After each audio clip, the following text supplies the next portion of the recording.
പരിണാമവാദത്തിന്റെ യുക്തി ഉപയോഗിച്ചുകൊണ്ട്, പദാർത്ഥവാദത്തിന്റെ ചിന്തകൾ ഉപയോഗിച്ചുകൊണ്ട് മനുഷ്യൻ തുല്യരാണ് എന്ന് നമുക്ക് സിദ്ധാന്തിക്കാൻ സാധ്യമല്ല. കാരണം നാം കാണുന്ന മനുഷ്യർക്കിടയിലെല്ലാം തന്നെ വൈജാത്യങ്ങൾ നമ്മൾ കാണുന്നുണ്ട്. മനുഷ്യന്റെ രക്തം, ജീവൻ പവിത്രമാണ്, അവന്റെ അഭിമാനം പവിത്രമാണ്, അവന്റെ സ്വത്ത് പവിത്രമാണ് എന്ന മൗലികമായ ഒരാശയം നിങ്ങൾക്ക് ലിബറലിസത്തിന്റെ യുക്തിയിലൂടെ കണ്ടെത്താൻ സാധ്യമല്ല. ഈ ആശയം ചരിത്രത്തിന്റെ ആരംഭ കാലഘട്ടം മുതൽ തന്നെ മനുഷ്യരെ ദൈവം പഠിപ്പിച്ചു കൊടുത്ത ഒരാശയമാണ്. ആർക്കെങ്കിലും ഈ പ്രപഞ്ചനാഥനായ ദൈവത്തിന്റെ മഹത്തായ വെളിച്ചം വേണ്ട എന്ന് ഒരു കൂട്ടർ തീരുമാനിച്ചു കഴിഞ്ഞാൽ, എന്റെ കണ്ണുകൊണ്ട് ഞാൻ എന്തും ചെയ്യും, എന്റെ നാവ് കൊണ്ട് ഞാൻ എന്തും വിളിച്ചു പറയും, എന്റെ ശരീരം എന്റേതാണ്, അതിൽ മറ്റാർക്കും അധികാരമില്ല എന്ന് പറഞ്ഞുകൊണ്ട് ദൈവത്തിന്റെ സർവ്വ വെളിച്ചവും ഒരു മനുഷ്യൻ നിരാകരിച്ചു കഴിഞ്ഞാൽ, വർച്ച നടത്തിക്കൊണ്ട് ഉപജീവനം നടത്തുന്ന ഒരു മനുഷ്യന്റെ യുക്തി അവരോട് പറയുകയാണ്, അവനെ കവർന്നുകൊണ്ട് അവന്റെ കയ്യിലുള്ള വിലപിടിച്ച മോതിരം അപഹരിച്ചുകൊണ്ട് നിനക്ക് നിന്റെ കുട്ടികളുടെ പട്ടിണി മാറ്റാം, അല്ലെങ്കിൽ നിനക്ക് നല്ലൊരു വീടുണ്ടാക്കാം, അല്ലെങ്കിൽ നിനക്കൊരു സൈക്കിൾ വാങ്ങാമെന്ന് പറഞ്ഞാൽ അയാളുടെ യുക്തി അയാളോട് അതാണ് ഉപദേശിക്കുന്നത് എങ്കിൽ അത് അയാളെ സംബന്ധിച്ചിടത്തോളം ശരിയും. മറ്റൊരാളുടെ യുക്തി ഈ മനുഷ്യനെ ഹോസ്പിറ്റലിൽ കൊണ്ടുപോയി ചികിത്സിച്ച് അയാളുടെ രോഗം, അയാളുടെ പ്രശ്നം പരിഹരിക്കലാണ് നല്ലത് എന്ന് അയാളോട് പറയുകയാണ് എങ്കിൽ അത് മറ്റൊരാളുടെ ശരിയുമായി തീരുന്നു എന്നതാണ് പ്രശ്നം. വരച്ചു വെച്ചതുപോലെയുള്ള ചിത്രങ്ങളെ ക്യാൻവാസിൽ മാത്രം പോരാ, പ്രായോഗിക ജീവിതത്തിലും മനുഷ്യൻ ഇങ്ങനെ മൃഗീയ സമാനമായി ജീവിക്കണമെന്നാണ് അത്തരം ആളുകൾ ആഗ്രഹിക്കുന്നത്. മനുഷ്യൻ ഒരു ഉദാത്ത സൃഷ്ടിയാണ് എന്നും ദൈവത്തിന്റെ ഏറ്റവും പരിപാവനമായ ഒരു സൃഷ്ടിയാണ് എന്നും മനുഷ്യനെ ആദരിച്ചുകൊണ്ടുള്ള ഒരു ജീവിതമാണ് മനുഷ്യന്റെ രക്ഷാമാർഗം എന്നും അംഗീകരിച്ചുകൊണ്ട് മാത്രമാണ് ലിബറലിസത്തിന്റെ ഈ വൃത്തികെട്ട മലീമസമായ ധാർമ്മിക അപജയത്തിൽ നിന്നും രാഷ്ട്രീയ മേധാവിത്വത്തിലും മനുഷ്യ സമൂഹം രക്ഷപ്പെടുകയുള്ളൂ. അതിൽ പ്രൗഢമായ ഈ സദസ്സിൻ്റെ ഗാംഭീര്യത്തെ അടയാളപ്പെടുത്തിക്കൊണ്ട് ഇവിടെ സന്നിഹിതരായ എൻ്റെ പ്രിയപ്പെട്ട സഹോദരി സഹോദരന്മാരെ, സുഹൃത്തുക്കളെ, സഹൃദയരെ, അസ്സലാമു അലൈക്കും വറഹ്മത്തുള്ളാഹി വബറകാതുഹു. ലിബറലിസത്തിൻ്റെ ആശയ പരിസരവുമായി ബന്ധപ്പെട്ട ഒരുപാട് കാര്യങ്ങൾ ഇവിടെ വിശദീകരിച്ചു കഴിഞ്ഞു.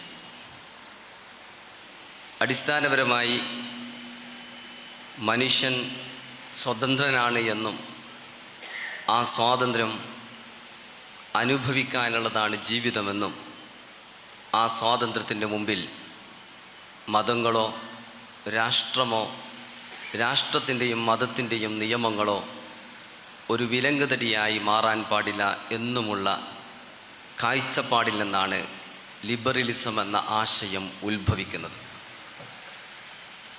ഇവിടെ വിശദീകരിച്ചതുപോലെ ചരിത്രത്തിലെന്നും മനുഷ്യ സമൂഹത്തിൻ്റെ മാർഗദർശനം നൽകിക്കൊണ്ട്, മനുഷ്യന് വഴി കാണിച്ചുകൊണ്ട്, ഈ പ്രകൃതിയിലുള്ള വിഭവങ്ങളെല്ലാം തന്നെ നിനക്ക് അനുഭവിക്കാനുള്ളത് മാത്രമല്ല, അവ അനുഭവിക്കുമ്പോൾ നിൻ്റെ ജീവിതത്തിന് ചില നിയന്ത്രണങ്ങൾ ആവശ്യമാണ് എന്ന് പറഞ്ഞുകൊണ്ട് മനുഷ്യനെ നിരന്തരം ഉത്ബോധിപ്പിച്ച മതങ്ങളെ ജീവിതത്തിൽ നിന്നും മാറ്റി നിർത്തിക്കൊണ്ട് എന്ത് ചെയ്യണമെന്ന് മനുഷ്യൻ ആലോചിച്ചപ്പോഴാണ് മനുഷ്യൻ സ്വതന്ത്രനാണ്, ആ സ്വാതന്ത്ര്യം അനുഭവിക്കാനുള്ളതാണ് ജീവിതമെന്ന വികലമായ ഒരു കാഴ്ചപ്പാട് ജന്മം കൊള്ളുന്നത്.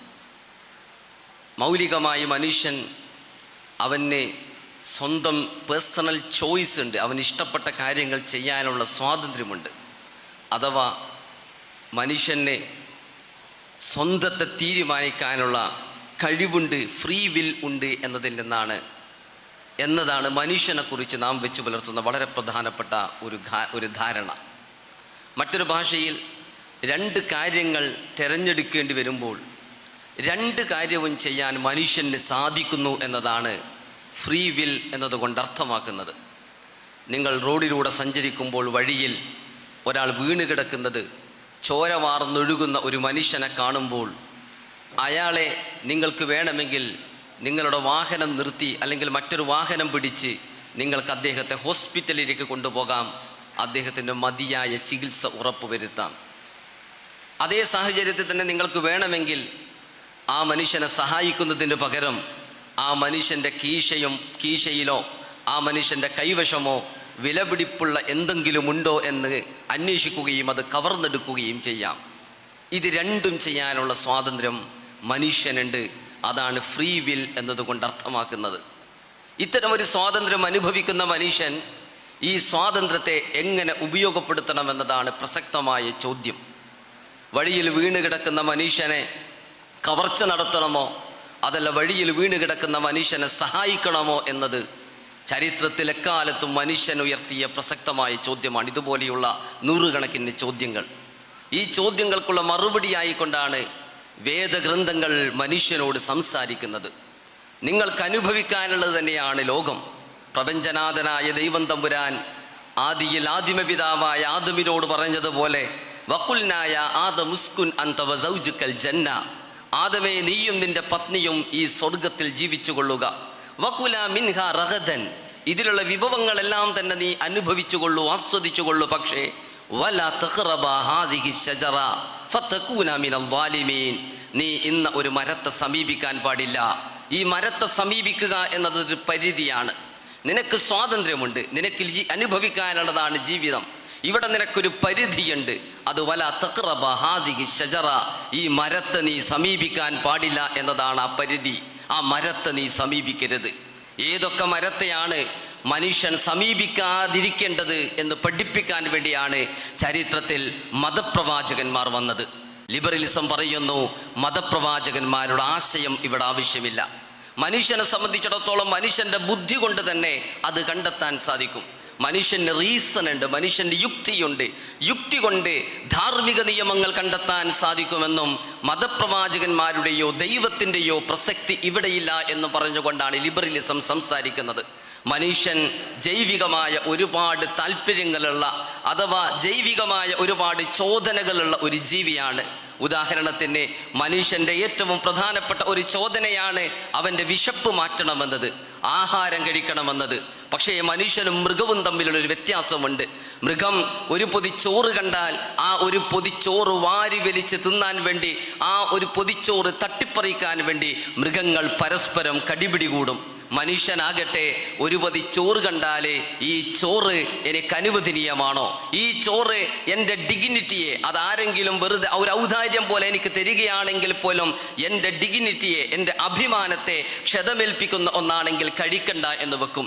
ഈ ചോറ് അല്ലെങ്കിൽ ഈ ആഹാരം എന്നെ സംബന്ധിച്ചിടത്തോളം അന്യായമായി ആരെങ്കിലും കവർന്നെടുത്ത ഒരു ഭക്ഷണപ്പൊതിയാണ് എങ്കിൽ അത് വേണ്ട എന്ന് തീരുമാനിക്കും. ഇതാണ് മനുഷ്യനും മൃഗവും തമ്മിലുള്ള വ്യത്യാസം.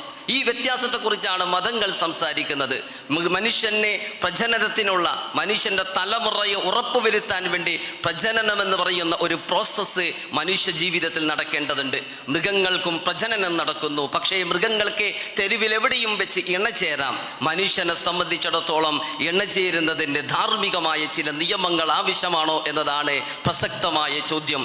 ലിബറലിസത്തിൻ്റെ താത്വികാചാര്യന്മാർ മനുഷ്യനോട് പറഞ്ഞത് ഇതൊന്നും പഠിപ്പിക്കാൻ മതങ്ങൾ ആവശ്യമില്ല, മറിച്ച് ജെറമി ബെന്തം എന്ന പേരിൽ അറിയപ്പെടുന്ന ഒരു ചിന്തകനുണ്ടായിരുന്നു. ലിബറലിസത്തിന്റെ തന്നെ വളരെ പ്രധാനപ്പെട്ട ഒരു വക്താവായ ജെറമി ബെന്തമാണ് യൂട്ടിലിറ്റേറിയനിസം എന്ന് പറയുന്ന കാഴ്ചപ്പാട് അവതരിപ്പിച്ചത്. അദ്ദേഹം പറഞ്ഞു, ഒരു മനുഷ്യനെ സംബന്ധിച്ചിടത്തോളം ശരിയേത് തെറ്റേത് എന്ന് നിർണ്ണയിക്കേണ്ടത് മതഗ്രന്ഥങ്ങളുടെ അടിസ്ഥാനത്തിലല്ല.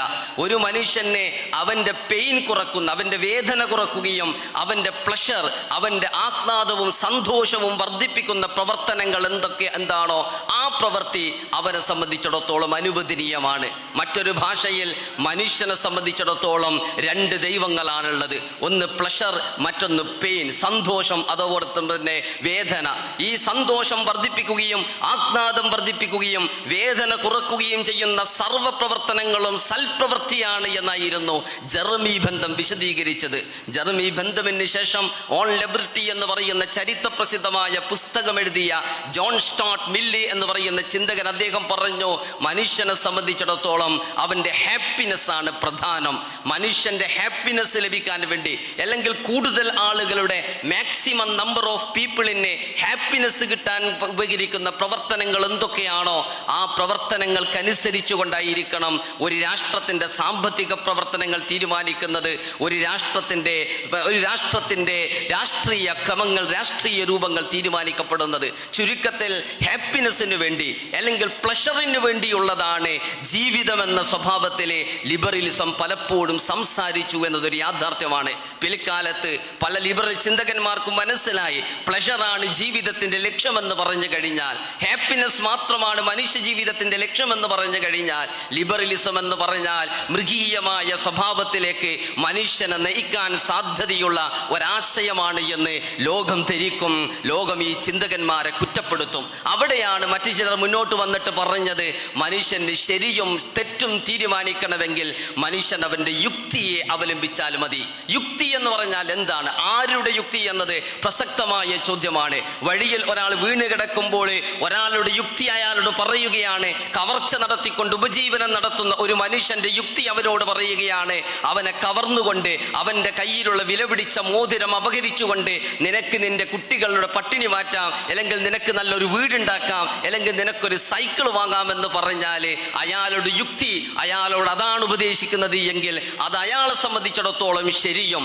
മറ്റൊരാളുടെ യുക്തി ഈ മനുഷ്യനെ ഹോസ്പിറ്റലിൽ കൊണ്ടുപോയി ചികിത്സിച്ച് അയാളുടെ രോഗം, അയാളുടെ പ്രശ്നം പരിഹരിക്കലാണ് നല്ലത് എന്ന് അയാളോട് പറയുകയാണ് എങ്കിൽ അത് മറ്റൊരാളുടെ ശരിയുമായി തീരുന്നു എന്നതാണ് പ്രശ്നം. ശരിയെക്കുറിച്ചുള്ള കൃത്യമായ നിലപാടുകൾ സ്വീകരിക്കാതെ യുക്തി കൊണ്ട് ശരി തീരുമാനിക്കാൻ സാധിക്കുമെന്ന് പറയുന്നത് തന്നെ അപകടകരമായ ഒരാശയമാണ്. ഇതാണ് ലിബറലിസത്തിന്റെ ഏറ്റവും പ്രധാനപ്പെട്ട ധാർമ്മിക പ്രതിസന്ധി. വീണ്ടും ചില ആളുകൾ പറഞ്ഞു, യുക്തി മാത്രം ഉപയോഗിച്ചാൽ പോരാ, നിങ്ങളെ മറ്റുള്ളവരെ അപകടപ്പെടുത്താത്ത പ്രവൃത്തിയായിരിക്കണം ചെയ്യുന്നത്. നിങ്ങൾക്കെന്തും ചെയ്യാം, നിങ്ങൾക്കെന്തും ചെയ്യാനുള്ള സ്വാതന്ത്ര്യമുണ്ട്. പക്ഷേ മറ്റൊരു മനുഷ്യന്റെ മൗലികമായ അവകാശങ്ങൾ കവർന്നെടുക്കാൻ പാടില്ല. ഹാർബ് പ്രിൻസിപ്പിൾ എന്ന പേരിൽ ചില ആളുകൾ ഈ തത്വത്തെക്കുറിച്ച് സംസാരിക്കുന്നുണ്ട്. മറ്റൊരാളെ വേദനിപ്പിക്കുന്ന, മറ്റൊരാളെ അപകടപ്പെടുത്തുന്ന പ്രവൃത്തിയായിരിക്കരുത് നിങ്ങൾ ചെയ്യുന്ന പ്രവൃത്തി. ഇവിടെ വളരെ പ്രസക്തമായ മറ്റൊരു ചോദ്യം ഉയർന്നു വരുന്നു. മറ്റൊരാളെ അപകടപ്പെടുത്തരുത് എന്ന് നമ്മെ ആരാണ് പഠിപ്പിക്കുന്നത്? മറ്റൊരാളെ അപകടപ്പെടുത്തുക എന്നത് തിന്മയാണ് എന്ന് നമ്മോട് ആരാണ് പറഞ്ഞു തന്നത്? മറ്റൊരാളെ അപകടപ്പെടുത്താത്ത പ്രവൃത്തി എന്ന് പറയുമ്പോൾ ഒരാളെ അപകടപ്പെടുത്താൻ പാടില്ല എന്ന ഒരാശയം ഈ ആശയം മുന്നോട്ട് വെക്കുന്നുണ്ട്. ഒരാളെ അപകടപ്പെടുത്താൻ പാടില്ല എന്ന് പറയുമ്പോൾ ഈ ആശയഗതിക്കാർ എല്ലാവരും തന്നെ ഒരുപോലെ സമ്മതിക്കുന്ന കാര്യം, മറ്റൊരാളുടെ ജീവിതം പവിത്രമാണ്, മറ്റൊരാളുടെ ഡിഗ്നിറ്റി, അവൻ്റെ അഭിമാനം കാത്തു സൂക്ഷിക്കേണ്ടതുണ്ട്. മനുഷ്യൻ എന്ന് പറഞ്ഞാൽ ഉദാത്തനായ ഒരു സൃഷ്ടിയാണ്. മനുഷ്യരെല്ലാവരും തന്നെ തുല്യരാണ്. അതുകൊണ്ട് നിങ്ങൾ മറ്റൊരാളെ അപകടപ്പെടുത്തരുത് എന്നാണ് ഇവർ സംസാരിക്കുന്നത്. എനിക്ക് ലിബറലിസ്റ്റുകളോട് വിനയത്തോടുകൂടി ചോദിക്കാനുള്ളത്, അല്ല സുഹൃത്തുക്കളെ, നിങ്ങളോട് ആരാണ് പറഞ്ഞത് ഒരാളെ അപകടപ്പെടുത്തുക എന്നത് തെറ്റായ ഒരു പ്രവൃത്തിയാണ് എന്ന്? ഒരാളെ അപകടപ്പെടുത്തുക തെറ്റായ ഒരു പ്രവൃത്തിയാണ് എന്ന് മനുഷ്യൻ മനസ്സിലാക്കുന്നത് മനുഷ്യരെല്ലാവരും തന്നെ ആദരവർഹിക്കുന്ന ഒരു സൃഷ്ടിയാണ് എന്ന് നമ്മൾ അംഗീകരിക്കുമ്പോഴാണ്. മനുഷ്യരെല്ലാവരും തുല്യരാണ് എന്നും മനുഷ്യരെല്ലാവരും ആദരവർഹിക്കുന്നു എന്നതും മനുഷ്യരെല്ലാവരും തന്നെ ഈക്വലായ ഒരു പ്രതലത്തിലാണ് ജീവിക്കുന്നത് എന്നതും ആധുനിക ലോകത്തിലുള്ള ഭൗതികവാദം മനുഷ്യനെ പഠിപ്പിച്ച ഒരാശയമല്ല. അത് മതങ്ങളാണ് മനുഷ്യനെ പഠിപ്പിച്ചു കൊടുത്തത്. പരിണാമവാദത്തിന്റെ യുക്തി ഉപയോഗിച്ചുകൊണ്ട്, പദാർത്ഥവാദത്തിന്റെ ചിന്തകൾ ഉപയോഗിച്ചുകൊണ്ട് മനുഷ്യൻ തുല്യരാണ് എന്ന് നമുക്ക് സിദ്ധാന്തിക്കാൻ സാധ്യമല്ല. കാരണം നാം കാണുന്ന മനുഷ്യർക്കിടയിലെല്ലാം തന്നെ വൈജാത്യങ്ങൾ നമ്മൾ കാണുന്നുണ്ട്. മനുഷ്യർക്കിടയിൽ വർണ്ണ വ്യത്യാസങ്ങളുണ്ട്, മനുഷ്യർക്കിടയിൽ ലിംഗ വ്യത്യാസങ്ങളുണ്ട്, മനുഷ്യർക്കിടയിലെ സാമ്പത്തികമായ വ്യത്യാസങ്ങളുണ്ട്. മറ്റൊരു ഭാഷയിൽ പറഞ്ഞാൽ ഹ്യൂമൻ ഈക്വാലിറ്റി അഥവാ മനുഷ്യ സ്വാതന്ത്ര്യം എന്നത് നമ്മുടെ അനുഭവ ലോകത്ത് നമുക്ക് കാണാൻ സാധിക്കുന്നില്ല. വർണ്ണവും അതുപോലെ തന്നെ ഭാഷയും ലിംഗവും തമ്മിലൊക്കെയുള്ള വ്യത്യാസങ്ങൾ മനുഷ്യർക്കിടയിൽ നിലനിൽക്കുന്നു എന്നത് ഒരു യാഥാർത്ഥ്യമാണ്. എന്നാൽ മനുഷ്യർ തുല്യരാണ് എന്ന മൗലികമായ സന്ദേശം ലോകത്തിന് പഠിപ്പിച്ചു കൊടുത്തത് മതങ്ങളാണ്. നിങ്ങളൊരു ദൈവത്തെ അംഗീകരിക്കാതെ, ദൈവം മനുഷ്യനെ ആദരിച്ചിരിക്കുന്നു, വലഖദ് കറംനാ ബനി ആദം, മനുഷ്യനെ ദൈവം ആദരിച്ചിരിക്കുന്നു എന്ന മൗലികമായ ഒരാശയത്തെ അംഗീകരിക്കാതെ മനുഷ്യൻ ആദരിക്കപ്പെടേണ്ടതാണ്.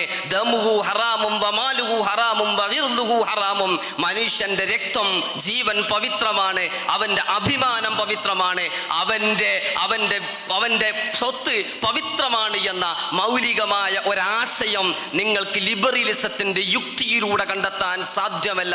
ഈ ആശയം ചരിത്രത്തിന്റെ ആരംഭ കാലഘട്ടം മുതൽ തന്നെ മനുഷ്യരെ ദൈവം പഠിപ്പിച്ചു കൊടുത്ത ഒരാശയമാണ്. ചുരുക്കത്തിൽ ലിബറലിസത്തിന്റെ ധാർമ്മികത ഫംഗ്ഷൻ ചെയ്യണമെങ്കിൽ പോലും, ലിബറലിസത്തിന്റെ ധാർമ്മിക ന്യായങ്ങൾ പ്രവർത്തിക്കണമെങ്കിൽ പോലും മനുഷ്യൻ ഒരാദരവർഹിക്കുന്ന സൃഷ്ടിയാണ് എന്നും ബഹുമാനമർഹിക്കുന്ന സൃഷ്ടിയാണ് എന്നും തുല്യനാണ് എന്നും ഒക്കെയുള്ള മതപരമായ ഒരു കാഴ്ചപ്പാടിനെ അംഗീകരിച്ചുകൊണ്ടേ നമുക്ക് മനസ്സിലാക്കാൻ സാധിക്കുകയുള്ളൂ. തുല്യത എന്ന് പറഞ്ഞാല് മനുഷ്യൻ സ്വാതന്ത്ര്യ പോരാട്ടത്തിലൂടെ നേടിയെടുത്തതല്ല, അവകാശ സമരത്തിലൂടെ നേടിയെടുത്തതല്ല. ചരിത്രത്തിലെന്നും മനുഷ്യൻ തുല്യരായിരുന്നു. അത് ദൈവം മനുഷ്യരെ പഠിപ്പിച്ചു കൊടുത്ത ഒരു മഹത്തായ ആശയമാണ് എന്നത് ലിബറലിസം അംഗീകരിക്കേണ്ടി വരുന്നു എന്ന് തന്നെയാണ് ലിബറലിസത്തിന്റെ ചോദ്യങ്ങളെ, ലിബറലിസത്തിന്റെ പല ചോദ്യങ്ങൾക്കും ഉത്തരമില്ല എന്നതിന്റെ ഏറ്റവും പ്രധാനപ്പെട്ട സൂചനകൾ. മനുഷ്യൻ സർവതന്ത്ര സ്വതന്ത്രനാണ് എന്ന ഇതേ വാദം ധാർമ്മിക നിയമത്തിൽ മാത്രമല്ല, രാഷ്ട്ര പ്രക്രിയയിലും അതുപോലെ തന്നെ സാമ്പത്തിക ജീവിതത്തിലും നാം പകർത്തുകയാണ് എങ്കിൽ ഒരു വ്യക്തി സ്വതന്ത്രമായി ജീവിക്കുമ്പോൾ അവന്റെ പ്രവർത്തനങ്ങളിലൊന്നും തന്നെ ഇടപെടാൻ രാഷ്ട്രത്തിന് അർഹതയില്ല. വ്യക്തിയുടെ സ്വാതന്ത്ര്യത്തെ, വ്യക്തിയുടെ സാമ്പത്തിക പ്രവർത്തനങ്ങളെ വ്യക്തിയുടെ താല്പര്യമാണ്. സമ്പത്തുണ്ടാക്കുക എന്നത് വ്യക്തിയുടെ താല്പര്യമാണ്. അതിനെ നിയന്ത്രിക്കാൻ രാഷ്ട്രം മുന്നോട്ട് വരാൻ പാടില്ല. പുതിയ പുതിയ ടാക്സുകൾ അടിച്ചേൽപ്പിച്ചുകൊണ്ടും അതുപോലെ തന്നെ മാർക്കറ്റിനെ നിയന്ത്രിക്കുന്ന നിയമങ്ങൾ രൂപീകരിച്ചുകൊണ്ടും വ്യക്തിയുടെ സാമ്പത്തിക പ്രവർത്തനങ്ങളെ രാഷ്ട്രം നിയന്ത്രിക്കരുത്. വ്യക്തിയുടെ ഒരു പ്രവർത്തനത്തെയും രാഷ്ട്രം നിയന്ത്രിക്കരുത് എന്നാണ് ലിബറലിസം പറയുന്നത്. അവർക്കതിനും മറ്റു ചില വാദങ്ങൾ മുന്നോട്ട് വഹിക്കാനുണ്ടാകും. മനുഷ്യനെ സംബന്ധിച്ചിടത്തോളം ഞാൻ നേരത്തെ സൂചിപ്പിച്ചതുപോലെ പ്രജനനം മനുഷ്യന്റെ ഒരു പ്രത്യേക ചോദനയാണ് എങ്കിൽ, വിഷപ്പടക്കുക എന്നത് മനുഷ്യന്റെ പ്രത്യേകമായ ഒരു ജൈവികമായ താല്പര്യമാണ് എങ്കിൽ, ഈ ഭൂമിയിൽ നിലനിൽക്കുക എന്നതും മനുഷ്യന്റെ താല്പര്യം തന്നെയാണ്. ഈ ഭൂമിയിൽ നിലനിൽക്കുക എന്നത് മനുഷ്യന്റെ താല്പര്യമാണ്. പക്ഷേ ഭൂമിയിൽ നിലനിൽക്കാൻ വേണ്ടി മനുഷ്യൻ എന്തും ചെയ്യാനുള്ള സ്വാതന്ത്ര്യമുണ്ടോ? ഭൂമിയിൽ നിലനിൽക്കാനുള്ള മനുഷ്യന്റെ താല്പര്യത്തെക്കുറിച്ചുള്ള ചർച്ചകൾക്ക് വളരെ നൂറ്റാണ്ടുകളോളം പഴക്കമുണ്ട്. ആ നൂറ്റാണ്ടുകളോളം പഴക്കമുള്ള ഒരു ജർമ്മൻ ചിന്തകനായിരുന്ന ഫ്രെഡറിക് റട്സൽ, അദ്ദേഹം മനുഷ്യന്റെ ഭൂമിയിൽ നിലനിൽക്കാനുള്ള ഈ താല്പര്യത്തെക്കുറിച്ച് പറയുമ്പോൾ അദ്ദേഹം ഒരു പ്രത്യേകമായ ഒരു പദം, ലാബൻസ് റോം എന്ന് പറയുന്ന ഒരു പദം അദ്ദേഹം ആവിഷ്കരിച്ചിട്ടുണ്ട്. ലാബൻസ് റോ എന്ന് പറയുന്ന പദത്തിന്റെ അർത്ഥം ഏതൊരു വ്യക്തിയും ഏതൊരു സമൂഹവും ഇവിടെ നിലനിൽക്കാൻ വേണ്ടി, അവരുടെ നിലനിൽപ്പ് ഉറപ്പുവരുത്താൻ വേണ്ടി അവര് ഭൂപ്രദേശങ്ങൾ തേടിക്കൊണ്ടിരിക്കുന്ന മനുഷ്യന്റെ പ്രവണതയെക്കുറിച്ചാണ് ലാബൻസ് റോ സംസാരിക്കുന്നത്. എനിക്കിവിടെ ജീവിക്കണമെങ്കിൽ എനിക്ക് ജീവിക്കാൻ ആവശ്യമായ വിഭവങ്ങൾ വേണം, എനിക്ക് കുടിക്കാൻ ആവശ്യമായ വെള്ളം വേണം, എനിക്ക് കച്ചവടം ചെയ്യാൻ ആവശ്യമായ റിസോഴ്സ് വേണം, എനിക്ക് കച്ചവടം ചെയ്യാൻ ആവശ്യമായ അല്ലെങ്കിൽ വ്യവസായശാലകളിലെ എനിക്ക് വസ്തുക്കൾ ഉൽപ്പാദിപ്പിക്കാൻ ആവശ്യമായ റിസോഴ്സുകൾ ആവശ്യമാണ്. എനിക്ക് നിലനിൽക്കാൻ വേണ്ട, എൻ്റെ വീടുണ്ടാക്കാൻ ആവശ്യമായ, എൻ്റെ കച്ചവട സ്ഥാപനങ്ങളും വ്യവസായശാലകളും ഉണ്ടാക്കാൻ ആവശ്യമായ ഭൂപ്രദേശം എനിക്ക് ആവശ്യമാണ്. ഇത് മനുഷ്യന്റെ ചോദനയാണ്. ഈ ചോദനയെ, മനുഷ്യന്റെ ഇതുപോലെയുള്ള ബയോളജിക്കൽ നീഡ്സിനെ അടയാളപ്പെടുത്താൻ വേണ്ടിയാണ് ഫ്രെഡറിക് റാറ്റ്സലെ ലാബൻസ് റോം എന്ന് പറയുന്ന ഒരു പദത്തെക്കുറിച്ച് സംസാരിക്കുന്നത്. പക്ഷേ നിങ്ങൾ ലാബൻസ് റോമിൽ വിശ്വസിച്ചു കഴിഞ്ഞാൽ, ഓരോ മനുഷ്യനും ഇവിടെ ജീവിക്കാനുള്ള സ്വാതന്ത്ര്യമുണ്ട് എന്ന് വിശ്വസിച്ചു കഴിഞ്ഞാൽ, മറ്റുള്ളവരുടെ ജീവിക്കാനുള്ള സ്വാതന്ത്ര്യത്തിന് നേരെ നിങ്ങൾ കയ്യേറ്റം നടത്തുമ്പോൾ അതിൽ നിന്ന് നിങ്ങളെ തടഞ്ഞു നിർത്താൻ ലിബറൽ മൂല്യങ്ങൾക്ക് സാധ്യമാണോ? ലിബറൽ മൂല്യങ്ങൾക്ക് സാധ്യമല്ല എന്ന് ചരിത്രം പരിശോധിക്കുമ്പോൾ നമുക്ക് കാണാൻ സാധിക്കും. ലിബറൽ ലിബറൽ മൂല്യങ്ങളെ കുറിച്ച് ഏറ്റവും ആധികാരികമായി സംസാരിച്ച ചിന്തകന്മാരായിരുന്നു ഇമ്മാനുവൽ കാന്റും അതുപോലെ തന്നെ ജോൺ ലോക്കും ജോൺ റാവൽ പോലെയുള്ള ചിന്തകന്മാർ. ജോൺ ലോക്കാണ് ലിബറലിസത്തിന്റെ വളരെ പ്രധാനപ്പെട്ട ഒരു ചിന്തകനായി അറിയപ്പെടുന്നത്. അദ്ദേഹം തന്നെ ഈ ലാബൻസ് റോമിൽ വിശ്വസിച്ചിരുന്ന ജോൺ ലോക്കിനെ സംബന്ധിച്ചിടത്തോളം മറ്റു മനുഷ്യരെ കുറിച്ച് അദ്ദേഹം മനുഷ്യാവകാശത്തെ കുറിച്ച് സംസാരിക്കുന്നുണ്ട്. ഇമ്മാനുവൽ കാന്റ് മനുഷ്യനെ കുറിച്ച് സംസാരിക്കുന്നുണ്ട്. മനുഷ്യനെ ഒരു ടൂളായി ഉപയോഗപ്പെടുത്താൻ പാടില്ല എന്നും നിങ്ങളുടെ താല്പര്യങ്ങൾ നേടിയെടുക്കാനുള്ള ഒരു ഉപകരണമായി മനുഷ്യനെ ഉപയോഗപ്പെടുത്താൻ പാടില്ല എന്നും സർവ്വ മനുഷ്യരെയും നിങ്ങൾ മര്യാദക്ക് നിങ്ങൾ ട്രീറ്റ് ചെയ്യണമെന്നുമാണ് ഇമ്മാനുവൽ കാന്റ് സംസാരിക്കുന്നത്. പക്ഷേ കാന്റിനെ സംബന്ധിച്ചിടത്തോളം മനുഷ്യൻ എന്ന് പറഞ്ഞാൽ ആരാണ് എന്ന് ചോദിച്ചാൽ വെള്ളക്കാർ മാത്രമാണ് അദ്ദേഹത്തിന്റെ മനുഷ്യർ. വെള്ള വംശത്തിന് പുറത്തുള്ള ആളുകളെ അദ്ദേഹത്തിന് മനുഷ്യനായി തോന്നിയിരുന്നില്ല. വൈറ്റ് ഹെഡ് എന്ന് പറയുന്ന ചിന്തകനെ ഒരിക്കലെ അദ്ദേഹം പറഞ്ഞിട്ടുണ്ട്, മനുഷ്യരുടെ sub conscious submerged norms of thought എന്ന് പറയുന്ന ഒരു സങ്കല്പം അദ്ദേഹം അവതരിപ്പിക്കുന്നുണ്ട്. Submerged subconscious norms of thought എന്ന് പറഞ്ഞാൽ നിങ്ങൾ മറ്റൊരു മനുഷ്യനെ കാണുമ്പോൾ നിങ്ങൾക്ക് ആ മനുഷ്യനോട് തോന്നുന്ന ഒരു പ്രത്യേകമായ വികാരമാണ്. നിങ്ങൾക്കൊരു കുരങ്ങിനെ കാണുമ്പോൾ നിങ്ങൾ മനസ്സിലാക്കും നിങ്ങൾ ഹോമോസേപ്പിയൻസ് എന്ന് പറയുന്ന ഒരു സ്പീസീസ് ആണ്. കുരങ്ങ് എന്ന് പറഞ്ഞാൽ മറ്റൊരു ജീവിയാണ് എന്ന് നിങ്ങൾ മനസ്സിലാക്കും. അതുകൊണ്ട് തന്നെ നിങ്ങളൊരു കുരങ്ങിനോട് മനുഷ്യനോട് പെരുമാറുന്നത് പോലെ പെരുമാറുകയില്ല. നിങ്ങളൊരു നായക്കുട്ടിയെ കണ്ടാൽ നായയോട് നിങ്ങൾ മനുഷ്യനോട് പെരുമാറുന്നത് പോലെ പെരുമാറുകയില്ല. ഇദ്ദേഹം പറയുകയാണ് ഈ സ്വഭാവത്തിലുള്ള submerged subconscious norms of thought ആയിരുന്നു പല ചരിത്രത്തിന്റെ പല ഘട്ടങ്ങളിലും ലിബറൽ ഐഡിയോളജി പ്രഖ്യാപിച്ച ആ ഐഡിയോളജിക്ക് വേണ്ടി നിലകൊണ്ട പല ആളുകൾക്കും ഉണ്ടായിരുന്നത്. കൊളംബസ് 1492 അമേരിക്കയിൽ വന്നപ്പോൾ അവിടെ കറുത്തവരുണ്ടായിരുന്നു, അവിടെ റെഡ് ഇന്ത്യൻസ് ഉണ്ടായിരുന്നു. പക്ഷേ കൊളംബസ് എന്ന് പറയുന്ന വെള്ളക്കാരന് ഈ റെഡ് ഇന്ത്യൻസിനെ കണ്ടപ്പോൾ അവരെ മനുഷ്യനായി പരിഗണിക്കാൻ തോന്നിയില്ല.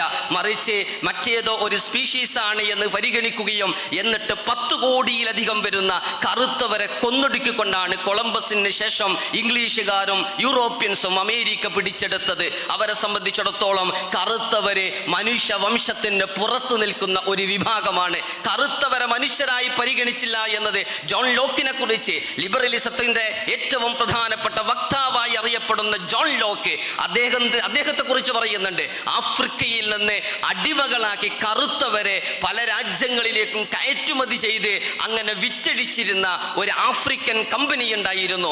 ആ കമ്പനിയിൽ ഇൻവെസ്റ്റ്മെന്റ് ഉണ്ടായിരുന്ന, ആ കമ്പനിയിൽ നിന്ന് വരുമാനം സമ്പാദിച്ചിരുന്ന ആ കമ്പനിയുടെ ഒരു ഇൻവെസ്റ്റർ ആയിരുന്നു യഥാർത്ഥത്തിൽ ജോൺ ലോക്ക്. കാരണം ജോൺ ലോക്കിന് കറുത്തവരായ ആഫ്രിക്കക്കാരെ പിടിച്ചുകൊണ്ടുവന്ന് ഇവിടെയുള്ള പല രാജ്യങ്ങളിലും അവരെ അടിമവേല ചെയ്യിപ്പിക്കാൻ തീരുമാനിച്ചപ്പോൾ അടിമ ചന്തയിൽ വിറ്റഴിക്കപ്പെടുന്ന മനുഷ്യരെ അവർക്ക് മനുഷ്യരായി പരിഗണിക്കാൻ സാധിച്ചിട്ടില്ല. പണ്ടുകാലത്ത് റോമക്കാര് മറ്റു മനുഷ്യരെ കാണുമ്പോൾ അവരെ വിളിച്ചത് സാവേജ് എന്നാണ്. സാവേജ് എന്ന് പറഞ്ഞാല് കാട്ടാളന്മാരെന്നാണ് അർത്ഥം. റോമക്കാര് പരിഷ്കൃതരും സാവേജ് എന്ന് അറിയപ്പെടുന്ന ഈ വിഭാഗം കാട്ടാളന്മാരുമാണ് എന്ന് റോമക്കാർ കരുതി. ഗ്രീക്കുകാര് മറ്റു മനുഷ്യരെ വിളിച്ചത് ബാർബേറിയൻസ് എന്നാണ്. ബാർബേറിയൻസ് എന്ന് പറഞ്ഞാൽ പക്ഷികളെ പോലെ കലപില ശബ്ദമുണ്ടാക്കുന്നവരെന്നാണ് അർത്ഥം. ഗ്രീക്ക് ഭാഷ സംസാരിക്കാൻ അറിയുന്നവര് മനുഷ്യരും ഗ്രീക്ക് ഭാഷ സംസാരിക്കാൻ അറിയാത്തവർ മുഴുവനും തന്നെ പക്ഷികളെ പോലെ കലപില ശബ്ദമുണ്ടാക്കിക്കൊണ്ട് സംസാരിക്കുന്ന മൃഗങ്ങളെ പോലെയുള്ള പക്ഷികളെ പോലെയുള്ള ഒരു ജീവിയുമായിരുന്നു എന്നാണ് ഗ്രീക്കുകാരൻ അർത്ഥമാക്കിയത്. ഇത് തന്നെയാണ് കൊളോണിയൽ കാലഘട്ടത്തിൽ ജോൺ ലോക്കും ഇമ്മാനുവൽ കാന്റും അതുപോലെ തന്നെ റോളിനെ പോലെയുള്ള ചിന്തകന്മാരും മനുഷ്യരായി പരിഗണിക്കുന്നതിന് പകരം വെള്ളക്കാരെ കുറിച്ച് മാത്രമാണ് അവർ സംസാരിച്ചത്. വെള്ളക്കാരെ കുറിച്ച് മാത്രം സംസാരിച്ചു എന്ന് മാത്രമല്ല, ഈ വെള്ളക്കാരുടെ ലാബൻസ് റോമിന് വേണ്ടി വെള്ളക്കാരുടെ പ്രധാനപ്പെട്ട ഒരാവശ്യമാണ് ഈ ഭൂമിയിൽ നിലനിൽക്കുക എന്നത്. അവർക്ക് വിഭവങ്ങൾ വേണം, അവർക്ക് അനുഭവിക്കാനുള്ളതാണ് ലോകം. അതിനുവേണ്ടി ലോകം വെട്ടിപ്പിടിക്കാനുള്ള കൊളോണിയൽ ജൈത്രയാത്ര ആരംഭിച്ചപ്പോൾ ഏഷ്യയിലെയും ആഫ്രിക്കയിലെയും ലാറ്റിൻ അമേരിക്കയിലെയും വിവിധ രാജ്യങ്ങളിൽ കൊളോണിയൽ ശക്തികൾ തിമർത്താടിയപ്പോൾ ഈ ലിബറലിസത്തിന്റെ വക്താക്കൾ തന്നെയായിരുന്നു അവിടെ ഉണ്ടായിരുന്നത് എന്നുകൂടി നമ്മൾ അറിയണം. അപ്പോൾ രാഷ്ട്രീയ രംഗത്ത് ലിബറലിസം എന്ന് പറഞ്ഞാൽ എല്ലാവരുടെയും രാഷ്ട്രീയ സ്വാതന്ത്ര്യത്തെക്കുറിച്ചും മനുഷ്യാവകാശത്തെക്കുറിച്ചുമല്ല, ഒരു പ്രത്യേക വംശത്തിന്റെ മനുഷ്യാവകാശത്തെക്കുറിച്ച് സംസാരിച്ചുകൊണ്ട് വംശീയതയെ ന്യായീകരിക്കുകയാണ് അത് ചെയ്തത്. ഇന്ന് നിയോ ലിബറലിസത്തിന്റെ കാലഘട്ടമാണ്. നിയോ ലിബറലിസത്തിന്റെ കാലഘട്ടത്തിൽ നിയോ ലിബറലിസത്തിന്റെ പ്രധാനപ്പെട്ട വക്താക്കൾ റീഗണും താച്ചറും അതുപോലെ തന്നെ മിൽട്ടൺ ഫ്രീഡ്മാനുമാണ്. ഈ മൂന്നാളുകളും ലോകത്തോട് നിയോ ലിബറലിസത്തെ കുറിച്ച് സംസാരിച്ചപ്പോൾ അവർ മൂന്നാളുകളും ലോകത്തിന് മുമ്പിൽ വെച്ച ആശയം തന്നെ ലോകത്തിലുള്ള മുഴുവൻ മാർക്കറ്റുകളും ലോകത്തുള്ള വിപണികൾ ഒന്നടങ്കം തന്നെ പടിഞ്ഞാറിലെ മൾട്ടിനാഷണൽ കോർപ്പറേറ്റുകൾക്ക് മുമ്പിൽ തുറന്നു വെക്കപ്പെടണം. പടിഞ്ഞാറിലുള്ള വിഭവങ്ങൾ സമാഹരിക്കുന്ന ഫൈനാൻസ് ക്യാപിറ്റൽ എന്ന പേരിൽ ലോകത്ത് നിയന്ത്രിച്ചു കൊണ്ടിരിക്കുന്ന ആഗോള മൂലധന ശക്തികൾക്ക് അനുഭവിക്കാനുള്ളതാണ് ലോകം.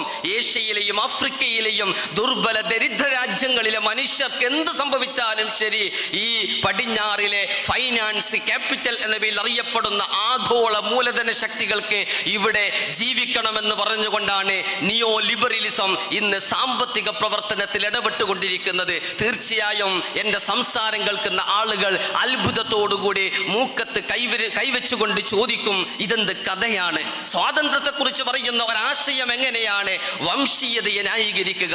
സ്വാതന്ത്ര്യത്തെക്കുറിച്ച് പറയുന്ന ഒരാശയം എന്നാണ് കൊളോണിയലിസത്തിന്റെ ചാലക ശക്തിയാവുക? സ്വാതന്ത്ര്യത്തിന്റെ മഹിതമായ ആശയങ്ങൾ മുന്നോട്ട് വെക്കുന്ന ഒരു ജീവിത ദർശനം എങ്ങനെയാണ് അടിമച്ചന്തകളിലെ കറുത്തവരെ വിറ്റഴിക്കുക? ഇത്തരം ചോദ്യങ്ങൾ, ഇത്തരം ഉത്തരം കിട്ടാത്ത നൂറുകണക്കിന് ചോദ്യങ്ങളെ ലിബറലിസത്തിലുണ്ട് എന്നതാണ് വസ്തുത. ലിബറലിസം സ്വാതന്ത്ര്യത്തെക്കുറിച്ച് പറയുമ്പോൾ പോലും നിങ്ങൾക്ക് ആളുകളെ വിമർശിക്കാമെന്നവർ പറയും, പ്രവാചകനെ വിമർശിക്കാം, പ്രവാചകനെ ഇകഴ്ത്താം. എങ്കിൽ പക്ഷേ നിങ്ങൾ യൂറോപ്പിലെ ഏതെങ്കിലും ഒരു ഭൂപ്രദേശത്ത് പോയിട്ട് ഹോളോകോസ്റ്റിനെ ചോദ്യം ചെയ്താലേ നിങ്ങൾ തടവറയിൽ അടക്കപ്പെടും. അപ്പോൾ ആരെ വിമർശിക്കാമെന്നത് വളരെ പ്രധാനപ്പെട്ട ഒരു വിഷയമാണ്. നിങ്ങൾക്ക് രാഷ്ട്രീയമായി എല്ലാം തുറന്നു പറഞ്ഞാൽ മാത്രമേ നിങ്ങൾ സ്വതന്ത്രമുള്ള ഒരു പൗരനായി മാറുകയുള്ളൂ. അതുകൊണ്ട് നിങ്ങൾ ഭരണകൂടത്തെ പരസ്യമായി നിങ്ങൾ ചോദ്യം ചെയ്യണമെന്ന് ലിബറലിസം നിങ്ങളോട് പറയും. തലാൽ അസദ് സൂചിപ്പിക്കുന്നുണ്ട്, പക്ഷേ നിങ്ങൾ വോട്ട് ചെയ്യുമ്പോൾ അത് രഹസ്യമായിരിക്കണം. പരസ്യമായി നിങ്ങൾ ആർക്കാണ് വോട്ട് ചെയ്തത് എന്ന് പറഞ്ഞാലേ നിങ്ങൾ വോട്ടിങ്ങിന്റെ നിയമം ലംഘിച്ചു എന്ന് പറഞ്ഞുകൊണ്ട് നിങ്ങൾ പ്രതിചേർക്കപ്പെടും. ഇതാണ് ലിബറലിസത്തിന്റെ വൈരുദ്ധ്യം. ഇത്തരം നൂറുകൂട്ടം വൈരുദ്ധ്യങ്ങളുണ്ട്. നിങ്ങൾക്ക് ആരുമായി ഇണചേരാം. ഫ്രീ സെക്സ് എന്ന് പറയുന്നത് ലിബറലിസത്തിന്റെ വളരെ പ്രധാനപ്പെട്ട ഒരു മൂല്യമായി അവർ അവതരിപ്പിക്കും. അതേ അവസരം നിങ്ങൾ ശബരിതി നടത്താൻ പാടുണ്ടോ, കുട്ടികളുടെ പോർണോഗ്രഫി പ്രചരിപ്പിക്കാൻ പാടുണ്ടോ എന്ന് പറയുമ്പോൾ ലിബറലിസ്റ്റുകൾ ഉത്തരം മുട്ടും. നിങ്ങൾക്ക് മദ്യപിക്കാം, മദ്യത്തിന്റെ പരസ്യങ്ങളാവാം, മദ്യശാലകൾ എമ്പാടും തുറക്കാം. പക്ഷേ മയക്കുമരുന്നുമായി നിങ്ങൾ വന്നാലേ നിങ്ങൾ ജയിലറകളിലേക്ക് പോകേണ്ടി വരും. ഇങ്ങനെയുള്ള നൂറുകൂട്ടം വൈരുദ്ധ്യങ്ങളുടെ ഇടയിലാണ് ലിബറലിസം ഇന്ന് ജീവിക്കുന്നത്. ഈ വൈരുദ്ധ്യങ്ങൾ എന്ത് സംഭവിച്ചു എന്ന് ചോദിച്ചാൽ വിശുദ്ധ ഖുർആൻ സൂചിപ്പിച്ചതുപോലെ ആർക്കെങ്കിലും ഈ പ്രപഞ്ചനാഥനായ ദൈവത്തിന്റെ മഹത്തായ വെളിച്ചം വേണ്ട എന്ന് ഒരു കൂട്ടർ തീരുമാനിച്ചു കഴിഞ്ഞാൽ, എൻ്റെ കണ്ണുകൊണ്ട് ഞാൻ എന്തും ചെയ്യും, എൻ്റെ നാവ് കൊണ്ട് ഞാൻ എന്തും വിളിച്ചു പറയും, എൻ്റെ ശരീരം എന്റേതാണ്, അതിൽ മറ്റാർക്കും അധികാരമില്ല എന്ന് പറഞ്ഞുകൊണ്ട് ദൈവത്തിന്റെ സർവ്വ വെളിച്ചവും ഒരു മനുഷ്യൻ നിരാകരിച്ചു കഴിഞ്ഞാൽ, സർവാധിനാഥനായ പ്രപഞ്ചനാഥന്റെ വെളിച്ചം ആർക്കെങ്കിലും ലഭിക്കുന്നില്ല എങ്കിൽ അവൻ ഒരു കാലത്തും വെളിച്ചത്തിലൂടെ സഞ്ചരിക്കാൻ അവന് സാധ്യമാവുകയില്ല. ഇതാണ് ഇസ്ലാമിന് പറയാനുള്ളത്. ഇത് പറയുമ്പോൾ ഇവിടെ ലിബറലിസത്തിന്റെ പ്രണേതാക്കൾക്ക് ഇത് മനസ്സിലായിക്കൊള്ളണമെന്നില്ല. മനുഷ്യനെ ആദരിക്കണമെന്നും ധാർമ്മിക നിയമങ്ങളെ കുറിച്ചുമൊക്കെ സംസാരിക്കുമ്പോൾ നമ്മുടെ ക്യാമ്പസുകളിലെ ഉടുതുണി അഴിച്ചു വെച്ച സ്ത്രീയുടെയും പുരുഷന്റെയും ആ ചിത്രം പ്രദർശിപ്പിക്കുന്ന ഈ നാട്ടിലെ ലിബറലുകൾക്ക് അത് മനസ്സിലാകണമെന്നില്ല. കാരണം അവൻ ആഗ്രഹിക്കുന്നത് അവർ വരച്ചു വെച്ചതുപോലെയുള്ള ചിത്രങ്ങളെ ക്യാൻവാസിൽ മാത്രം പോരാ, പ്രായോഗിക ജീവിതത്തിലും മനുഷ്യൻ ഇങ്ങനെ മൃഗീയ സമാനമായി ജീവിക്കണമെന്നാണ് അത്തരം ആളുകൾ ആഗ്രഹിക്കുന്നത്. മനുഷ്യൻ ഒരു ഉദാത്ത സൃഷ്ടിയാണ് എന്നും ദൈവത്തിന്റെ ഏറ്റവും പരിപാവനമായ ഒരു സൃഷ്ടിയാണ് എന്നും മനുഷ്യനെ ആദരിച്ചുകൊണ്ടുള്ള ഒരു ജീവിതമാണ് മനുഷ്യന്റെ രക്ഷാമാർഗം എന്നും അംഗീകരിച്ചുകൊണ്ട് മാത്രമാണ് ലിബറലിസത്തിന്റെ ഈ വൃത്തികെട്ട മലീമസമായ ധാർമ്മിക അപജയത്തിൽ നിന്നും രാഷ്ട്രീയ മേധാവിത്വത്തിലും മനുഷ്യ സമൂഹം രക്ഷപ്പെടുകയുള്ളൂ. അതിനുള്ള ചില ആലോചനകൾക്ക് ഇതുപോലെയുള്ള സെമിനാറുകൾ തുടക്കം കുറിക്കുമാറാകട്ടെ എന്ന് പ്രാർത്ഥിച്ചുകൊണ്ട് ഞാൻ നിർത്തുന്നു. നിങ്ങൾക്ക് നന്ദി. അൽഹംദുലില്ലാഹി റബ്ബിൽ ആലമീൻ. അസ്സലാമു അലൈക്കും വറഹ്മത്തുള്ളാഹി വബറകാതുഹു.